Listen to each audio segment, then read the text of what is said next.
Hello everyone, this is Sunita Sekia and you're watching LawPutra YouTube channel, and today we are going to discuss about the schools of Muslim law. So without any further delay, let's get started. So here I am providing you guys a diagrammatic representation of the schools that we have. I hope this helps you throughout the video. So basically, Sunnis and Shias are the two main schools of Muslim law, and both of these have their own schools. Although there are differences of opinions amongst these schools, the Muslim world considers all of them to be correct. So no school has more prominence over another. Okay, so both have the same significance. Apart from that, there's one more school, that is Mutazila, but this doesn't have any sub school. So firstly, we will discuss about the Sunni law school. So there are four of them: Hanafi, Maliki, Shafi and Hanbali.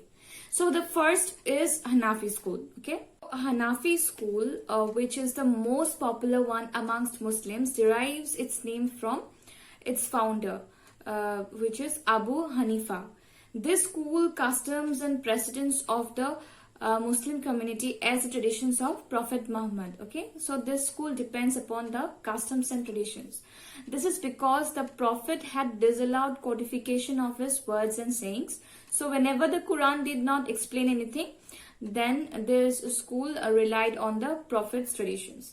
So it is the most followed school amongst all schools of Muslim law and the Muslims in India. So the next is Maliki school. The Maliki school derives its name as Hanafi school only. Its founder is Imam Malik ibn Anas. It originates almost to the same period as the Hanafi school, but it flourished first in the city of Medina. Okay, while the Hanafi school relies on Ijma, and Ijma is the interpretations of jurists. The Maliki school originates from Sunnah and Hadith. So these two important sources give importance to the sayings, teachings, customs and traditions of Prophet Muhammad. So already I said that. So basically this is all about the traditions of Prophet Muhammad. Shafi school is the next one. This school originates from Muhammad bin Idris Shafi, was a student of both Imam Malik and Imam Hanafi. The Muslim world considers him to be one of the most important jurists. Okay, so this school is basically a combination of Maliki school and the Hanafi school. So Ijma, that is the interpretation of jurists, is the most important source of law in the Shafi school. I already said what is Ijma. Okay, so it also relies on the customs of the Muslim people. The Qiyas source of law, which depends on analogical interpretations by people, originates from this school. So just seen that this school is largely prevalent in Egypt and some Southeast Asian countries. In India, Muslims from the Malabar region of Kerala generally follow this school. The next is Hanbali school. Ahmed bin Hanbal is disciple of Imam Shafi, was the creator of this school. His theory rejected the Shafi school for relying on Qiyas, that is a personal analogical reasonings and interpretations of the people, as I already said.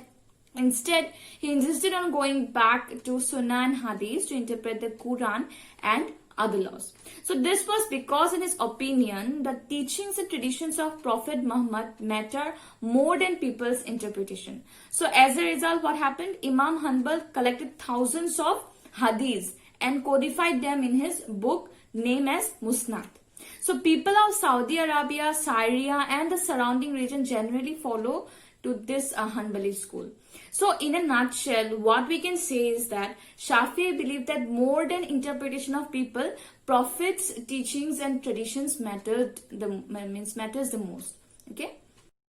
So under the Shia school also we have three sub schools: Atna Ashariya or Imamiyah, Ismailiyas and Jaddiyas. So this Jaddiya doesn't have any further division, but we have sub schools from Atna Ashariya and Ismailiyas. So Atna Ashariya has two, that is Akhbari and Usuli, and Ismailiyas have two, Khojas and Bohras of Mumbai. So this two will study in detail. Okay, first of all we will have to know about what is Atna Ashariya and Ismailiyas, and then we'll study about their sub schools again.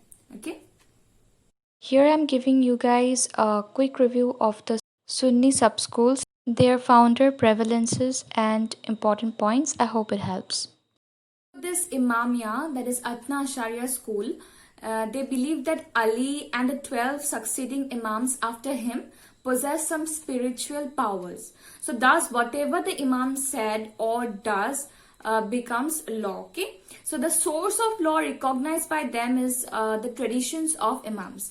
They recognize muta, which temporary marriage, which means temporary marriage. There are other topics where we can learn this in detail. Well, muta means temporary marriage. Okay, well, within this school again two sub schools are there, which are Akhbari, the rigidly followed the traditions of Imam, and Usuli, who give practical interpretation of the Quran.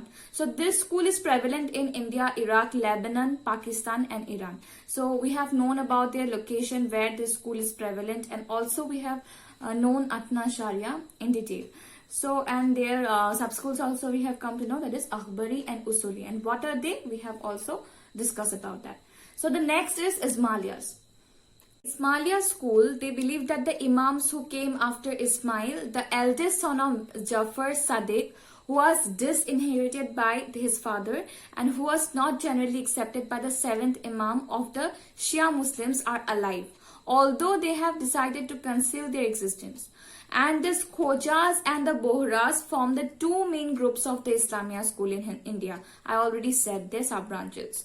Daimul Islam is the work on the doctrines of Ismailia. So this is really important. Now the next is Jadia's school, and it was founded by Jad, a son of the fourth Shia Imam. Some of Sunni's doctrines and principles are incorporated in this school. Okay, so they do not have any following in India, and their following is in Yemen. Okay, so we cannot see any followers of that particular school here, but it is prevalent in Yemen. So, I have given you guys a quick review of the Shia sub schools. I hope it helps you. So that was all for today's video, and further we will discuss more on this topic if possible. And I think whatever there it is clear to all of you, and I really enjoyed talking with you all. And further there are more interesting topics, so keep watching this channel, like, share and subscribe, and also do let me know on what topics you want to know more about it. And do let me know if you want to explore more of this Mohammedan law which we have in our legal course, and if it is clear to you, then it's very good, and if it is not, then I am always here to help you out.